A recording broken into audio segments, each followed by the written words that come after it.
GTPL news కి స్వాగతం. ముందుగా ముఖ్యాంశాలు చూద్దాం.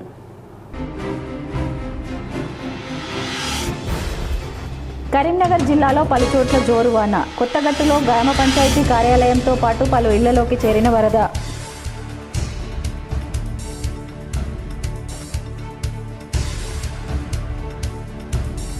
కరీంనగర్ జిల్లా అల్గనూరు వద్ద ప్రమాదవశాత్తు దగ్ధమైన ఆర్టీసీ ఎలక్ట్రిక్ బస్సును పరిశీలించిన రాష్ట్ర రవాణా శాఖ మంత్రి పొన్నం ప్రభాకర్.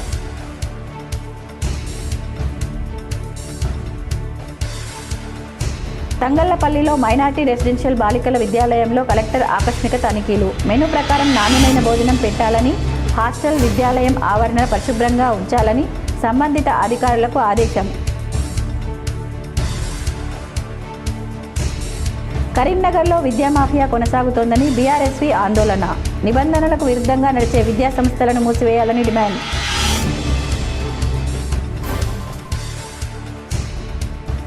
పుట్టమధుపై గజ్జలకాంతం సంచలన ఆరోపణలు. 900 కోట్ల అక్రమ ఆస్తుల చిట్టా తమ వద్ద ఉందని వెల్లడి. వైభవంగా భవానీ శంకర్ ఆలయంలో మరకత శివలింగ విగ్రహ ప్రతిష్టాపన. భారీ సంఖ్యలో పాల్గొన్న భక్తులు. కరీంనగర్ జిల్లా అల్గనూరు వద్ద ప్రమాదవశాత్తు దగ్ధమైన ఆర్టీసీ ఎలక్ట్రిక్ బస్సును రాష్ట్ర రవాణా శాఖ మంత్రి పొన్నం ప్రభాకర్ పరిశీలించారు. కరీంనగర్లో బస్సు డ్రైవర్, ఆర్టీసీ అధికారులను ఘటన సంబంధించి వివరాలను మంత్రి అడిగి తెలుసుకున్నారు. చాకచక్యంగా వ్యవహరించి 42 మంది ప్రాణాలను రక్షించిన బస్సు డ్రైవర్ని సత్కరించి 10,000 రూపాయల పారితోషికాన్ని మంత్రి పొన్నం ప్రభాకర్ అందించారు. భూపాలపల్లిలో జరిగిన రోడ్డు ప్రమాదంలో విధి నిర్వహణలో ఉన్న మోటార్ వెహికల్ ఇన్స్పెక్టర్ వెంకన్న మృతి పట్ల మంత్రి పొన్నం ప్రభాకర్ తీవ్ర దిగ్భ్రాంతి వ్యక్తం చేశారు. వెంకన్న భూపాలపల్లి రవాణా శాఖ కార్యాలయం వద్ద వాహనాల తనిఖీలు చేస్తున్న సమయంలో టిప్పర్ ఢీకొనడంతో అక్కడికక్కడే మృతి చెందినట్లు వెల్లడించారు. ప్రమాద ఘటనపై మంత్రి పొన్నం ప్రభాకర్ విచారణకు ఆదేశించారు. వెంకన్న మృతి పట్ల సంతాపాన్ని వ్యక్తం చేశారు. వారి కుటుంబానికి ప్రగాఢ సానుభూతి తెలియజేశారు. విధి నిర్వహణలో మృతి చెందిన వెంకన్న కుటుంబానికి ప్రభుత్వం అండగా ఉంటుందని మంత్రి పొన్నం ప్రభాకర్ హామీ ఇచ్చారు. ధర్మపురి నియోజకవర్గంలోని గ్రామీణ ప్రాంతాల సమగ్ర అభివృద్ధికి అధిక నిధులు కేటాయించి ప్రజల అవసరాలను తీర్చేందుకు కృషి చేస్తానని రాష్ట్ర సంక్షేమ శాఖ మంత్రి అడ్లూరి లక్ష్మణ్ కుమార్ తెలిపారు. పెగడాపల్లి మండల కేంద్రంలోని ఎంపీడీఓ కార్యాలయంలో ఏర్పాటు చేసిన కార్యక్రమంలో 68 మంది లబ్ధిదారులకు సీఎం సహాయ నిధి చెక్కులు, 9 మంది లబ్ధిదారులకు కళ్యాణ లక్ష్మి చెక్కులను మంత్రి పంపిణీ చేశారు. ఈ సందర్భంగా మంత్రి మాట్లాడుతూ తనపై నమ్మకం ఉంచి ఎమ్మెల్యేగా గెలిపించిన ప్రజలకు సేవ చేయడం తన ప్రధాన బాధ్యత అని అన్నారు. పేద ప్రజల జీవితాల్లో ఆర్థిక భరోసా కల్పించేందుకు రాష్ట్ర ప్రభుత్వం అనేక సంక్షేమ పథకాలను అమలు చేస్తోందని పేర్కొన్నారు. ప్రతి పేద కుటుంబం కలగంటున్న సొంతింటి స్వప్నాన్ని సాకారం చేయడమే తన లక్ష్యమని, అందులో భాగంగా అర్హులైన నిరుపేదలకు జూలై నెల నాటికి ఇందిరమ్మ ఇండ్లు మంజూరు ప్రక్రియ వేగవంతం చేస్తామని హామీ ఇచ్చారు. కరీంనగర్ నగరపాలక సంస్థ పరిధిలోని 42వ డివిజన్ భగత్ నగర్ మంచినీటి రిజర్వాయర్ను నగర డిప్యూటీ మేయర్ యాదగిరి సునీల్ రావు ఆకస్మికంగా తనిఖీ చేశారు. గత కొన్ని రోజులుగా భగత్ నగర్ ప్రాంతంలోని పలు కాలనీల్లో ప్రతిరోజు లీకేజీ సమస్యతో భారీగా తాగునీరు వృధా అవుతోందన్న విషయాన్ని గమనించి స్వయంగా మంచినీటి రిజర్వాయర్ను సందర్శించారు. రిజర్వాయర్లో ప్రధాన డిస్ట్రిబ్యూషన్ ఫిల్లింగ్ పైప్ లైన్లను, గేట్ వాల్స్, సంపు, మోటార్ సంపులతో పాటు రిజర్వాయర్ ఆవరణలతో డ్రైనేజీ సిస్టమ్ను స్వయంగా పరిశీలించి నీరు లీకేజీ కారణాలను అన్వేషించారు. లీకేజీ సమస్యలకు గల సాంకేతిక కారణాలను, వాల్స్, సంపు, మోటార్ పంపుల స్థితిగతులు, పనిచేస్తున్న సిబ్బంది వివరాలను స్థానిక సిబ్బందిని అడిగి తెలుసుకున్నారు. నగర ప్రజలకు సరఫరా కావాల్సిన సురక్షిత తాగునీరు లీకేజీ సమస్యల వల్ల వృధాగా రోడ్లపాలు కావడంపై అసంతృప్తి వ్యక్తం చేస్తున్నట్లు తెలిపారు. భగత్ నగర్ నుంచి మంచినీటి రిజర్వాయర్ పరిధిలో గతంతో 9 మంది సిబ్బంది పనిచేసే చోట ప్రస్తుతం 3 మాత్రమే పనిచేస్తున్నారని తెలిపారు. దీంతో సిబ్బంది సరఫరా సమయంలో కాలనీలో పర్యవేక్షిస్తున్న సమయంలో ట్యాంకులు, సంపులు నిండిపోయి నీరు వృధాగా బయటకు రావడం జరిగిందని తెలిపారు.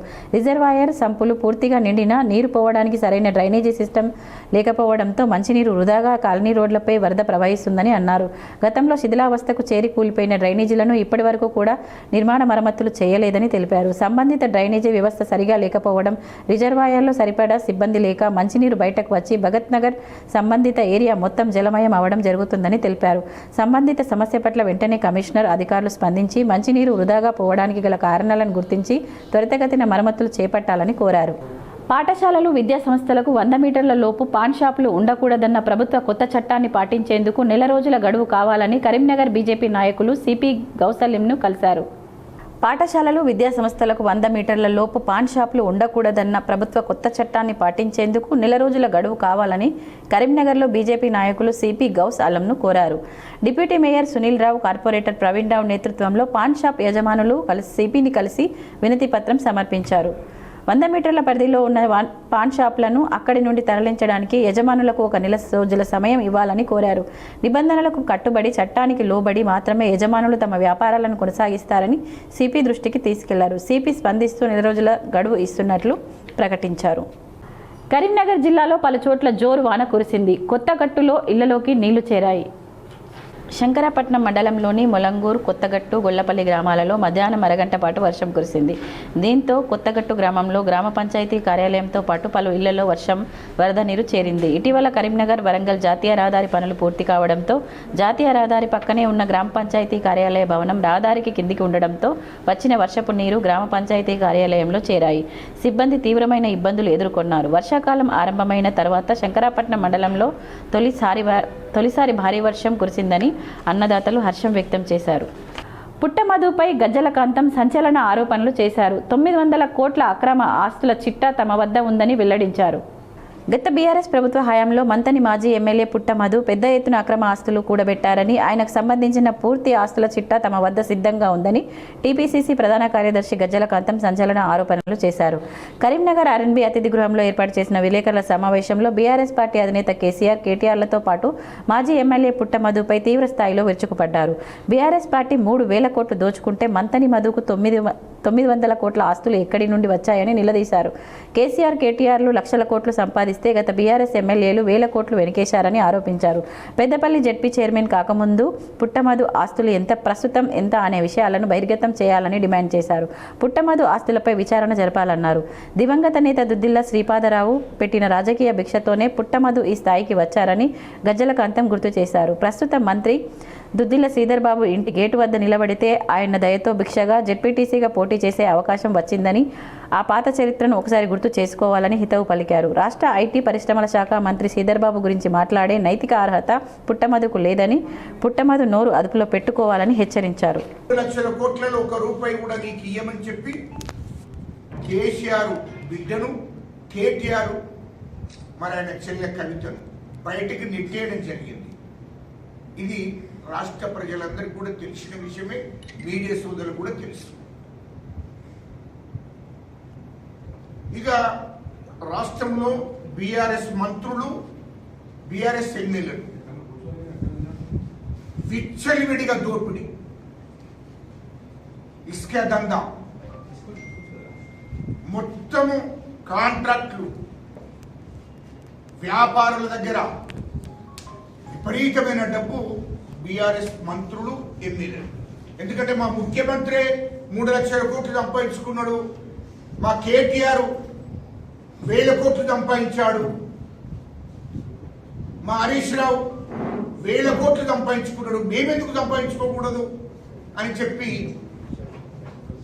తెలంగాణ ప్రజల సొమ్మును దోసుకున్నారు. ప్రభుత్వ సొమ్మును కూడా ఖాళీ చేసి ఒక్కొక్క మంత్రికి కేసీఆర్ ముఖ్యమంత్రిగా 3 లక్షల కోట్లు దోసుకుంటే కేసీఆర్ కేటీఆర్కు 3 లక్షల కోట్లు అయితే మాకు 1,000 కోట్లన్నా ఉండకూడదా అని చెప్పి అప్పటి బీఆర్ఎస్ మంత్రులందరూ కూడా, మాజీ మంత్రులంతా కూడా రాష్ట్రాన్ని మొత్తం దోసుకున్నారు. ఒక్కొక్కరు 1,000 కోట్ల ఎదిగారు. కరీంనగర్ టీఎన్జీఓ కాలనీలో ఉన్న భవానీ శంకర దేవాలయంలో మరకత శివలింగ విగ్రహ ప్రతిష్టాపన కన్నుల పండుగగా జరిగింది. విగ్రహ ప్రతిష్టాపన సందర్భంగా పలు ఆధ్యాత్మిక, ధార్మిక కార్యక్రమాలు అత్యంత వైభవంగా నిర్వహించారు. ఈ కార్యక్రమాల్లో భక్తులు, కాలనీవాసులు, దాతలు, ప్రముఖులు పెద్ద సంఖ్యలో పాల్గొన్నారు. వేద పండితుల మంత్రోచ్చారణల మధ్య నిర్వహించిన ప్రతిష్టాపన మహోత్సవం భక్తి శ్రద్ధలతో సాగింది. ప్రత్యేక పూజలు, హోమాలు, అభిషేకాలు మరియు అన్నదాన కార్యక్రమాలు నిర్వహించారు. భక్తులందరూ స్వచ్ఛందంగా పాల్గొని కార్యక్రమాన్ని విజయవంతం చేయడంతో ఆలయ ప్రాంగణం ఆధ్యాత్మిక వాతావరణంతో కలకలలాడింది. ఈ సందర్భంగా ఆలయ కమిటీ సభ్యులు సహకరించిన ప్రతి ఒక్కరికి కృతజ్ఞతలు తెలియజేశారు. మరకత శివలింగ ప్రతిష్టాపనలో ఆలయానికి మరింత ఆధ్యాత్మికత వైభవం చేకూరిందని భక్తులు ఆనందం వ్యక్తం చేశారు. పెద్దపల్లి జిల్లాలో ఖాళీగా ఉన్న అంగన్వాడీ టీచర్ పోస్టుల భర్తీకి నోటిఫికేషన్ విడుదల చేసినట్లు జిల్లా కలెక్టర్ కోయా శ్రీహర్ష తెలిపారు. పెద్దపల్లి జిల్లాలోని ఐసీడీఎస్ రామగుండం ప్రాజెక్టులో 4 పోస్టులు, ఐసీడీఎస్ పెద్దపల్లి ప్రాజెక్టులో 17 పోస్టులు, ఐసీడీఎస్ మంతని ప్రాజెక్టులో 43 పోస్టులు ఖాళీగా ఉన్నాయని ఈ పోస్టుల భర్తీకి దరఖాస్తులను ఆహ్వానిస్తున్నట్లు పేర్కొన్నారు. అర్హత కలిగిన మహిళా అభ్యర్థులు మాత్రమే దరఖాస్తు చేసుకోవాలని, దరఖాస్తులు పూర్తిగా ఆన్లైన్ విధానంలో మాత్రమే స్వీకరించబడతాయని తెలిపారు. అర్హులైన నిరుపేదలకు డబుల్ బెడ్రూమ్లు ఇవ్వాలని సిపిఐ ఆధ్వర్యంలో కరీంనగర్లో సిపిఐ కార్యకర్తలు ఆందోళనకు దిగారు. సిపిఐ జిల్లా కార్యదర్శి శ్రీనివాస్ ఆధ్వర్యంలో నిరుపేదలు కలెక్టరేట్ ముందు ధర్నా నిర్వహించారు. ఈ సందర్భంగా సిపిఐ జిల్లా కార్యదర్శి శ్రీనివాస్ మాట్లాడుతూ రాష్ట్ర ప్రభుత్వం తక్షణమే నిరుపేదలైన అర్హత ఉన్న వారికి డబుల్ బెడ్రూమ్లను పంపిణీ చేయాలని డిమాండ్ చేశారు. గత ప్రభుత్వం నిర్మించి అసంపూర్తిగా ఉన్న డబుల్ బెడ్రూమ్లను పూర్తి చేసి నిరుపేదలకు పంపిణీ చేయాలన్నారు. కూలీ చేసుకునే నిరుపేదలు ఎన్నో ఏళ్లుగా అద్దె ఇళ్లలో ఉంటూ కుటుంబాలను పోషించుకుంటున్నారని, అలాంటి వారికి డబుల్ బెడ్రూమ్లు అందిస్తే ఎంతో ఉపయోగకరంగా ఉంటుందన్నారు. రాష్ట్ర ప్రభుత్వం తక్షణమే డబుల్ బెడ్రూమ్ ఇళ్లను పంపిణీ చేయకుంటే అర్హత కలిగిన నిరుపేదలను తీసుకెళ్లి డబుల్ బెడ్రూమ్ల గృహప్రవేశం చేస్తామని ప్రభుత్వానికి హెచ్చరించారు. గత ప్రభుత్వం చేసిన విధంగానే ఈ ప్రభుత్వం చేస్తుందని, అలాంటి నిలుపుకొని వాగ్దానాలు రాష్ట్ర ప్రభుత్వానికి గుణపాఠం వచ్చే విధంగా డబుల్ బెడ్రూమ్లలో పంపిణీకి పూనుకుంటామని తెలిపారు. బలిదానాలతో సాధించుకున్నటువంటి తెలంగాణ రాష్ట్రంలో ఆనాడు టీఆర్ఎస్ ప్రభుత్వంలో అయినా, ఈనాడు కాంగ్రెస్ ప్రభుత్వంలో అయినా పేదలకు ఇళ్ల స్థలాలు మంజూరు చేయడంలో ఈ ప్రభుత్వాలు ఘోరంగా విఫలం చెందాయి. ఇవాళ డబుల్ బెడ్రూమ్ ఇల్లు చింతకుంటలో వందలాదిగా నిర్మించి వేలాది కోట్ల రూపాయలతో నిర్మించిన ప్రజాధనంతో నిర్మించినటువంటి ఇల్లు అర్హులైన పేదలకు కేటాయించడంలో ఈ ప్రభుత్వాలు నిర్లక్ష్య వైఖరి కొనసాగిస్తూ ఉన్నారు. ఒకవైపు ప్రజాధనంతో ఇళ్లను నిర్మించి అర్హులైన పేదలకు కేటాయించకుండా అవి పాడుపోయే పరిస్థితి నెలకొంటా ఉన్నది. కాంగ్రెస్ పార్టీ అందరికీ ఇళ్ల స్థలాలు మంజూరు చేస్తామని చెప్పి అధికారంలోకి వచ్చిన కాంగ్రెస్ పార్టీ ఈరోజు అర్హులైనటువంటి పేదలకు డబుల్ బెడ్రూమ్ ఇళ్లను పంచడంలో నిర్లక్ష్యంగా వ్యవహరిస్తూ ఉన్నారు. ఏ రాజకీయమైనటువంటి ప్రలోభాలకు లోను కాకుండా అర్హులైనటువంటి వారందరికీ నిష్పక్షపాతంగా వాళ్ళ జాబితాను విడుదల చేసి వెంటనే డబుల్ బెడ్రూమ్ ఇల్లు మంజూరు చేయాల్సిందిగా మేము డిమాండ్ చేస్తూ ఉన్నాం. లేని పక్షంలో భారత కమ్యూనిస్ట్ పార్టీగా మేమే పేదలకు నాయకత్వం వహించి ఆ ఇళ్లలో గృహప్రవేశాలకు పూనుకుంటామని హెచ్చరిస్తూ డిమాండ్ చేస్తూ ఉన్నాం. మెట్పల్లి మహిళపై దాడి కేసులో కొత్త ట్విస్ట్ నెలకొంది. బుల్లెట్ గాయంగా భావిస్తూ పోలీసులు విచారణ చేపట్టారు. జగిత్యాల జిల్లా మెట్పల్లిలో భూ వివాదాల నేపథ్యంలో ఈ నెల 15న మఠంవాడకు చెందిన గోనెల లక్ష్మిపై సమీప బంధువుల దాడి కేసు కొత్త మలుపు తిరిగింది. మొదట కర్రలతో దాడిగా భావించిన పోలీసులు కేసు నమోదు చేసి విచారణ చేపట్టారు. అయితే తీవ్రంగా గాయపడిన మహిళను హైదరాబాద్లోని ఆసుపత్రికి తరలించగా అక్కడ నిర్వహించిన స్కానింగ్ పరీక్షల్లో సంచలన విషయాలు వెలుగులోకి వచ్చాయి. బాధితురాలు తల నుంచి దవడ భాగం వరకు ఏదో లోహపు వస్తువు ఉన్నట్లు వైద్యులు గుర్తించారు. వెంటనే శస్త్రచికిత్స నిర్వహించిన వైద్యులు ఆ లోహపు వస్తువును బయటకు తీశారు. దీంతో ఈ కేసు కొత్త మలుపు తిరిగింది. ఇది కంట్రీ మేడ్ తుపాకీ నుంచి వచ్చిన బుల్లెట్టా లేక మరేదైనా లోహపు ఆయుధ భాగమా అనే అనుమానాలు వ్యక్తమవుతున్నాయి. దాడికి పాల్పడిన వ్యక్తుల వద్ద బీహార్కు చెందిన కూలీలు పనిచేస్తుండడంతో వారి ద్వారా అక్రమంగా ఆయుధాలు తెప్పించుకున్నారా అనే కోణంలో పోలీసులు దర్యాప్తు చేస్తున్నారు. మొదట కర్రల దాడిగా నమోదైన ఈ కేసులో తలలో మెటల్ ఆబ్జెక్ట్ బయటపడడంతో పోలీసులు మరింత లోతుగా విచారణ చేపట్టారు. శస్త్రచికిత్స ద్వారా బయటకు తీసిన లోహపు వస్తువును ఫోరెన్సిక్ ల్యాబ్కు పంపించారు. అయితే అది నిజంగా బుల్లెట్టేనా లేక మరో రకమైన లోహపు వస్తువా అనే అంశంపై ఫోరెన్సిక్ నివేదిక వచ్చిన తర్వాతే పూర్తి స్పష్టత రానుంది. ప్రస్తుతం ఈ కేసు జిల్లాలో తీవ్ర చర్చనీయాంశంగా మారింది. ఇప్పుడు కొన్ని సంక్షిప్త వార్తలు చూద్దాం. కరీంనగర్ గాంధీ రోడ్డులో నివాసం ఉండే వృద్ధురాలు నల్లమాచు సుగుణమ్మ ప్రమాదవశాత్తు చేదబావిలో పడ్డారు. లోతైన చేదబావిలో పడ్డ వృద్ధురాలు ప్రాణాలు కోల్పోయారు. ఇరుకైన బావి కావడంతో ఫైర్ సిబ్బంది మృతదేహాన్ని వెలికితీశారు. వార్తలు ముగించే ముందు ముఖ్యాంశాలు మరోసారి. కరీంనగర్ జిల్లాలో పలుచోట్ల జోరువాన. కొత్తగట్టులో గ్రామ పంచాయతీ కార్యాలయంతో పాటు పలు ఇళ్లలోకి చేరిన వరద.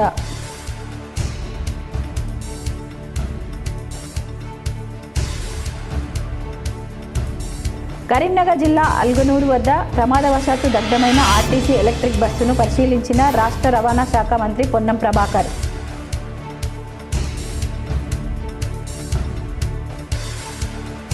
తంగళ్లపల్లిలో మైనార్టీ రెసిడెన్షియల్ బాలికల విద్యాలయంలో కలెక్టర్ ఆకస్మిక తనిఖీలు. మెనూ ప్రకారం నాణ్యమైన భోజనం పెట్టాలని, హాస్టల్ విద్యాలయం ఆవరణ పరిశుభ్రంగా ఉంచాలని సంబంధిత అధికారులకు ఆదేశం.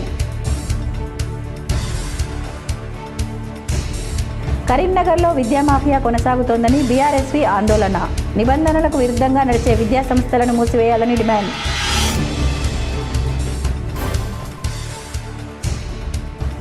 పుట్టమధుపై గజ్జలకాంతం సంచలన ఆరోపణలు.